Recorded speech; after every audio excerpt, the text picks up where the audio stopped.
Hello, my name's Mick Child, Director of Forge Photography Limited, and today we're going to be talking about shutter priority.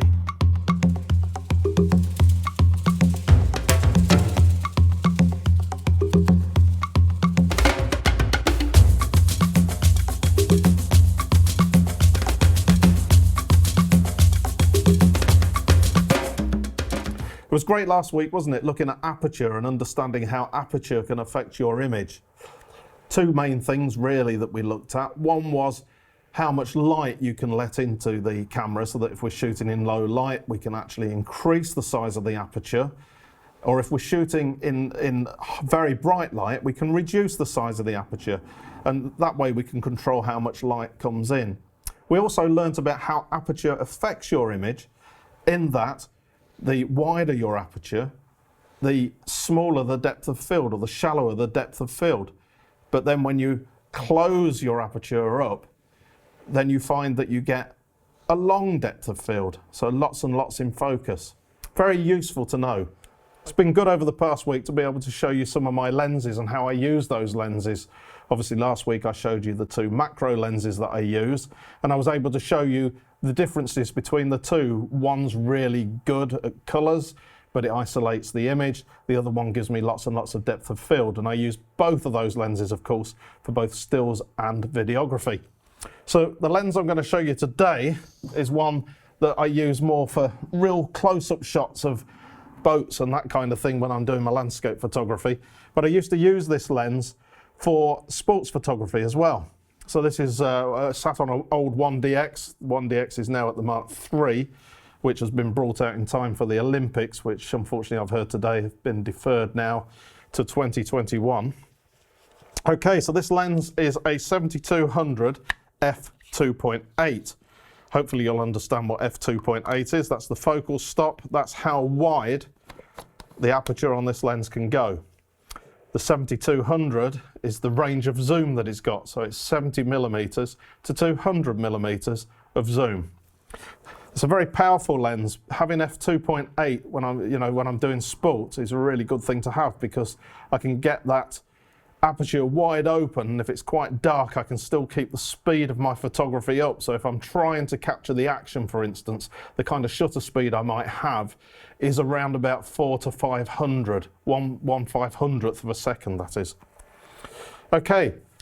But the lens doesn't stop there for me. What I tend to do when I'm on the sideline of a football pitch or a rugby pitch is that I want a little bit more zoom. So rather than go out and pay £7,000 or £8,000 for one of these f2.8 400mm lenses, what I do is I buy a more economical extender that can go on this lens. So let me show you the extender. This is a 2x extender, and really it does what it says on the tin. It changes my zoom by 2. It magnifies it up by 2. So my 200mm lens is now 400mm.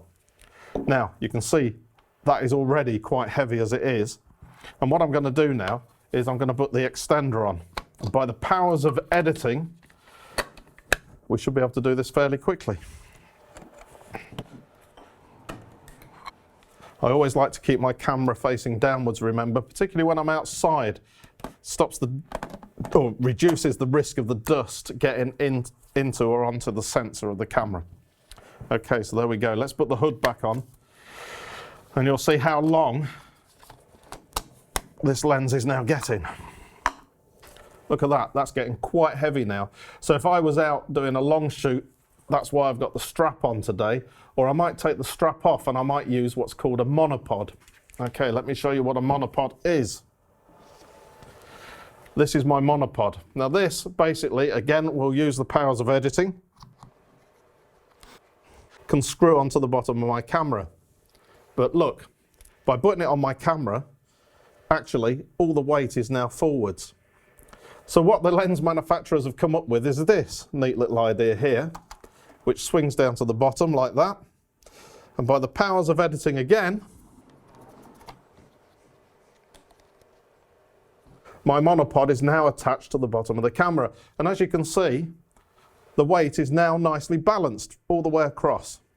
So that gives me a nice ease of use when I'm standing either on the touch line or at the end. This camera also, or this lens also has stabilisation on it, and it has two modes of stabilisation, or three modes, because one of them is I can switch it off completely. Mode 1 is for handheld. So what the sensor is doing, it's compensating for my movement in all the planes, so up and down, sideways, diagonally. Mode 2 is for when I've got it on a monopod. So all the sensor is doing is assuming that I'm going to be sort of basically moving left to right or right to left most of the time, which is what I would be doing. I'm also able to turn the stabilizer off. And the reason I'd want to turn it off is for when it's on a tripod, because if the camera and the lens are on a tripod, there's absolutely no movement in the rig that I've got. But the stabilizer is still looking for movement. So the stabilizer itself will cause a certain amount of distortion in the photo that I'm taking. So that's a great feature to have. I can actually turn that off. Okay, now I'm going to put this away. Okay, so today we're going to be looking at shutter priority, and that is where we control the shutter speed, but we don't control the aperture. So you're not going to be able to control your depth of field now when we go into this semi-manual mode.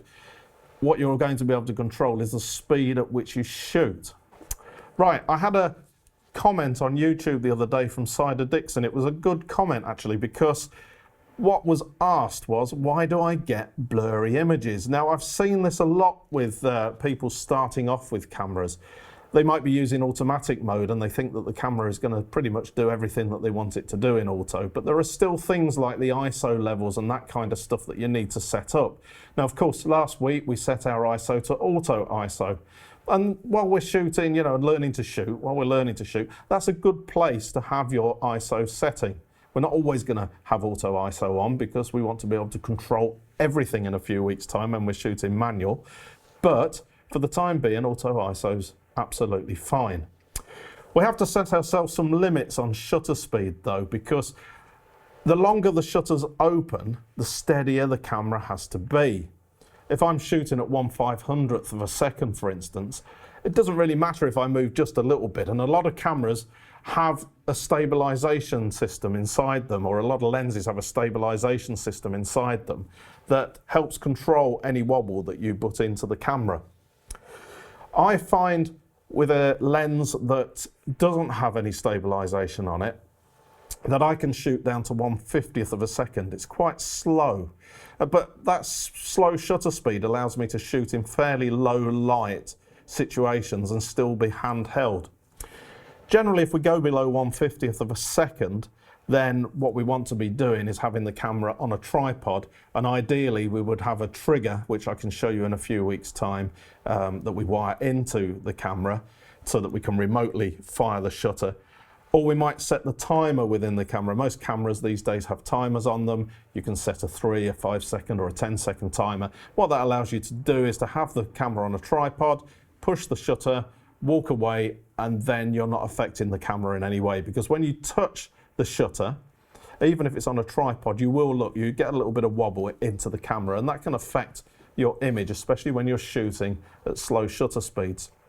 Now a little technique I use is to lock my arms as much as I can when I'm taking a slow shutter speed image, and the reason for that is that we really don't want any movement. The other thing that I do is I tend to take a breath. I breathe in whilst I'm focusing the image, and then when I push the shutter I'm breathing out, and that way I feel that I've got more control. I've spoken to other photographers in the past and they've told me about this technique, and for me it really works.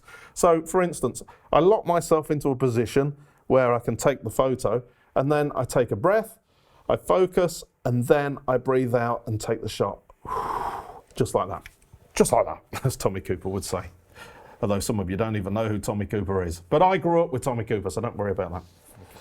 So what sort of shutter speed might be good for you when you're taking an image handheld? Well, I'm going to suggest 1/100th of a second would be pretty good for you.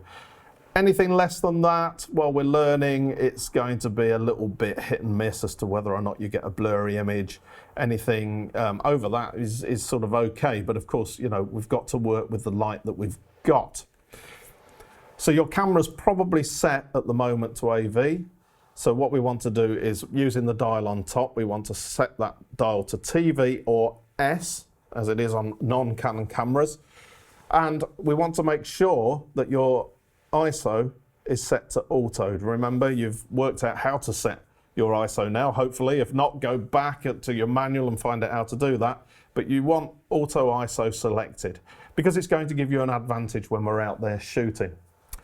And what we're going to do in the next tutorial is that we're going to go out there and we're going to try different types of shots. 1/100th of a second will give us motion blur of, say, a cyclist going past us. So what I'll try and do is talk Izzy into riding a bicycle backwards and forwards across our garden, and I'll try and show you next week how we get some motion blur into the shot. That's all we've got time for today. It just goes to say, please have a go in some of the semi-manual modes.